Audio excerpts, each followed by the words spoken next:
안녕하세요. 강정식 연구실에서 석박 통합 과정을 밟고 있는 최진우입니다. 이렇게 화학과 여러분들께 인사하게 되어 정말 반갑습니다. 오늘 여러분께 저희 연구실과 제 연구를 소개해드리기 위해 이 자리에 오게 되었습니다.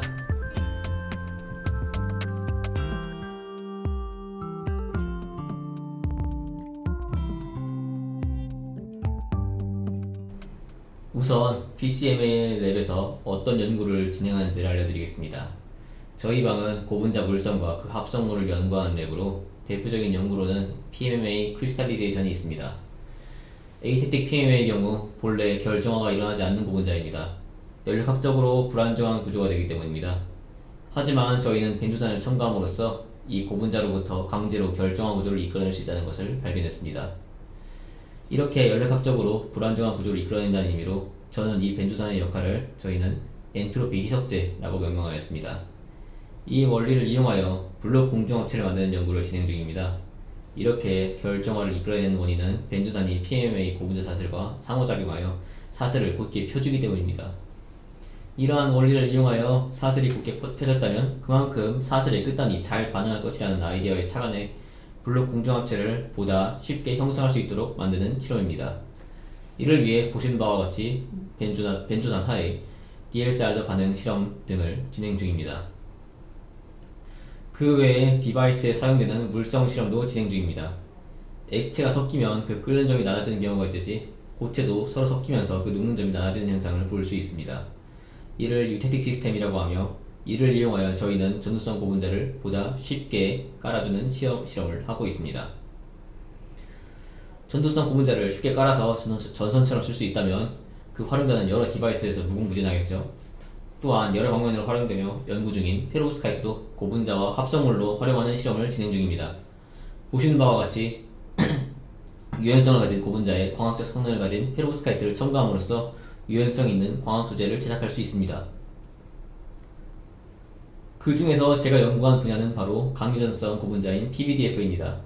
우선 강유전성이 뭔지 말씀드리자면 강자성을 예시로 들 수 있겠습니다. 철에 자석을 문지르고 나면 자석을 떼어도 철이 자석처럼 작용한다는 것을 알고 계실 겁니다. 이와 유사하게 강유전성 소재에 전기장을 가하면 그 전기장을 제거해도 그 전기적 폴라리제이션이 남아있게 됩니다. 이러한 특성은 각종 메모리 디바이스 등에 쓰일 수 있으며 또한 이러한 강유전성 특성상 앞전성과 초전성을 갖게 되어 낭비되는 에너지를 재수급하는 에너지 하베이스팅에도 쓸 수 있습니다. 여기서 초전성은 열을 전기에너지로, 앞전성은 물리적 자극을 전기에너지로 바꾸는 역할을 말합니다. 이러한 강유전성이 보이는 물질에는 여러 세라믹이 대표적입니다. 하지만 고분자 중에서도 이러한 특성을 보이는 고분자가 있는데 그중 가장 대표적인 고분자로는 바로 PVDF입니다. 플루오린으로 인해서 강력한 극성을 띌 수 있는 이 고분자는 이론상 고분자 중 가장 강한 강유전성을 보여줄 수 있습니다. 하지만 문제는 이 PVDF가 갖는 결정화 구조가 여럿이고 그중 가장 강한 강유전성을 보이는 베타 페이지 형태는 연력학적으로 불안정한 구조라는 점입니다. 별다른 처치 없이 결정화시켰을 경우 PVDF는 극성을 띠지 않는 알파 페이지를 보여주게 됩니다. 여기서 저희는 앞서 말씀드렸던 엔트로피 희석제의 원리를 사용했습니다.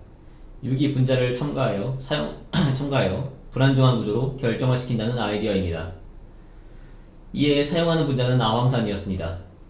아황산의 SO 결합이 PVDF의 CF와 효과적으로 상호작용한다는 연구가 있었기 때문입니다. 그런데 문제는 아황산은 불안정한 분자라서 독자적으로 유리돼서 존재할 수 없다는 점이었습니다. 오직 용매 내에서만 제한적인 농도로 존재할 수 있습니다. 그래서 저는 뷰타데인 술폰을 물과 함께 용매에 넣어서 가열하여 아황산 용액을 만들고 여기에 PVDF를 녹이는 방법을 사용하였습니다. 이러면 아황산은 PVDF의 베타 페이즈를 이끌어내며 용매가 증발함에 따라 아황산도 이산화황과 물로 분리되어 함께 증발하게 됩니다. 결과적으로 베타 페이즈 형태의 PVDF만이 남게 됩니다. 이러한 베타 페이즈를 볼 수 있는 지표로는 여러 가지가 있습니다. 대표적으로는 적외선 분석, 열 분석, X선 분석 등이 있는데 오늘은 시간이 없으니 X선 분석 자료만 가져왔습니다. X선 분석은 결정 구조를 분석하는 데 주로 쓰이며 우측에 보시는 바와 같이 사용한 첨가물의 양이 늘어남에 따라 알파 페이지의 픽이 줄어들고 대신 베타 페이지의 픽이 증가함을 보실 수 있습니다.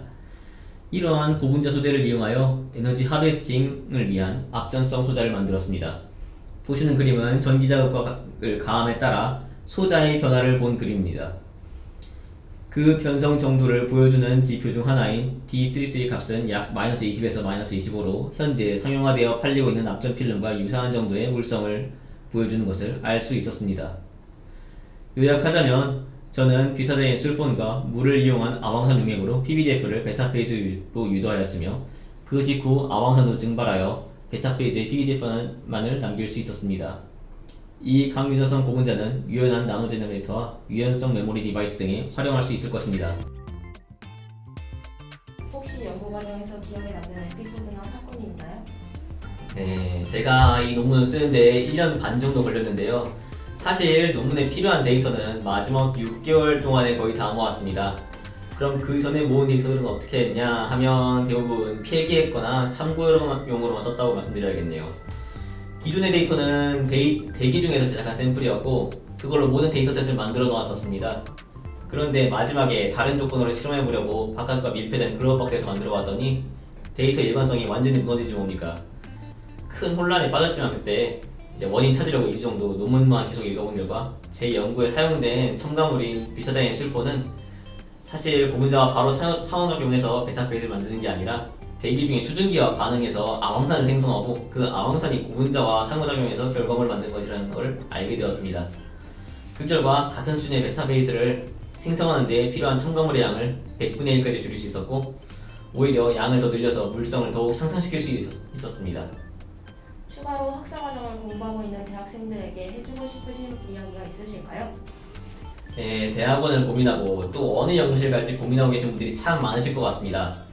다만 제가 학부생분들 보면서 좀 안타까운 거는 대학원에 오셔서 바로 스스로 원하는 연구 주제를 할 수 있다고 이제 막연히 상상하고 들어오셨다가 실제로 아니라는 거를 느끼고 이를 견디지 못해서 초반에 바로 나가시는 분들이 꽤 있었다는 부분입니다. 그렇기에 일단 근데 학부생분이 처음부터 논문을 쓸만한 주제를 선정하기는 매우 힘들거든요.